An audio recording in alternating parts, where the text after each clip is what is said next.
Hi guys, I am VS Bharathi. இன்னைக்கு நம்ம என்னெல்லாம் பார்க்க போறோம் அப்படின்னா, நம்ம உலகத்துல நடந்திருக்க அனைத்து விதமான செய்திகளையும் 10 நிமிஷத்துல சுருக்கமா பார்க்க போறோம். அதுல ஃபர்ஸ்டா நம்ம பார்க்க போறது விளையாட்டு செய்திகள். விளையாட்டு செய்திகளை ஏன்பா நம்ம ஃபர்ஸ்ட் பார்க்குறோம் அப்படின்னா, நம்மளும் புத்துணர்ச்சியா இருக்கணும், நம்மளை சுத்தி உள்ளவங்களும் புத்துணர்ச்சியா இருக்கணும், வீடியோ பார்க்குறவங்களும் புத்துணர்ச்சியா இருக்கணும். அதுக்கு எல்லாத்துக்குமே நம்ம உடம்பையும் கட்டுக்கோப்பா வச்சிருக்கணும். ஸோ அதனாலேயே நம்ம விளையாட்டு செய்திகளை ஃபர்ஸ்ட் பார்க்க போறோம். வாங்க போகலாம்.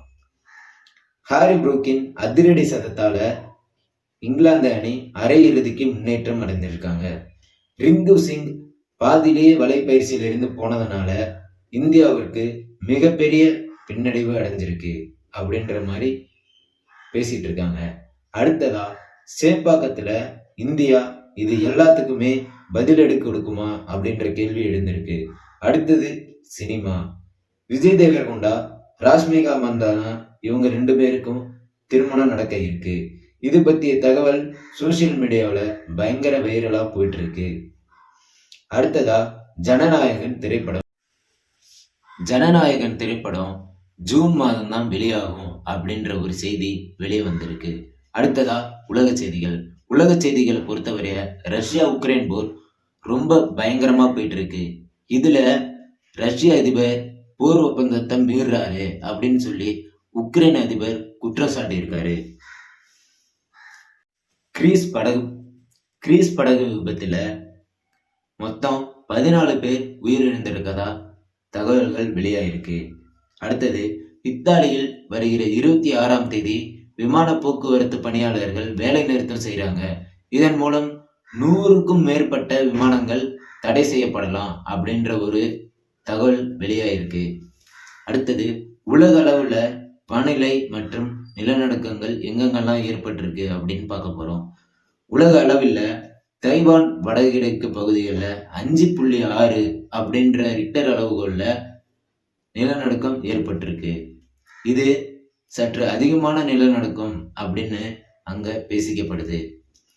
அடுத்ததா ஆஸ்திரேலியாவின் தெற்கே பிளின்மேன் அப்படின்ற இடத்துல 3.6 அப்படின்ற அளவுகோல்ல நிலநடுக்கம் பதிவாயிருக்கு. அடுத்தது கிரீஸ் கொடும்பா எரிமலைக்கு அருகே 2.6 அப்படின்ற அளவுகோல்ல நிலநடுக்கம் பதிவாயிருக்கு. ஒரே நாள்ல இத்தனை இடத்துல நிலநடுக்கம் ஏற்படுமா அப்படின்னு பார்த்தா அது இன்னைக்கு சற்று அதிகமாகவே காணப்படுது. அடுத்தது வெள்ளப்பெருக்கு. பிரேசிலில் மினாஸ் ஜெரைல் மாநிலத்தில் பெய்த கனமழையால் வெள்ளப்பெருக்கு ஏற்பட்டிருக்கு. இதுல 43 பேர் காணாம போயிருக்காங்க, 25 பேர் உயிரிழந்திருக்காங்க. ரொம்பவுமே கஷ்டமான ஒரு செயலா இருக்கு. மனுஷங்க இவங்களுக்குள்ளேயே அடிச்சுட்டு சாகுறது ஒரு பக்கமா இருந்தாலும் இப்போ இயற்கையும் தனது வேலையை காட்டிக்கிட்டே இருக்க ஆரம்பிச்சிருக்கு.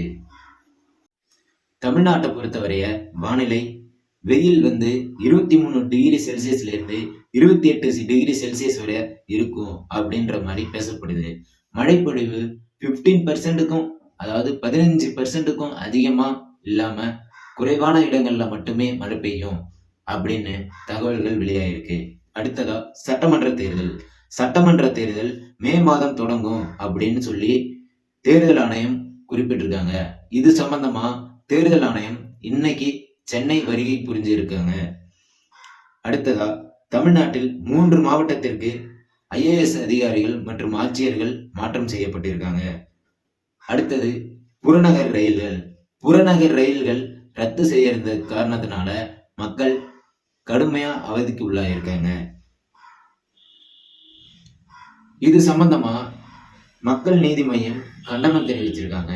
ஸோ இன்னைக்கு எனக்கு தெரிஞ்ச தகவல்கள் அனைத்தையும் உங்ககிட்ட நான் சொல்லிட்டேன்னு நினைக்கிறேன்.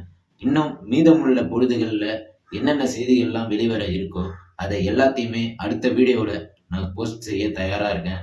நன்றி, வணக்கம்.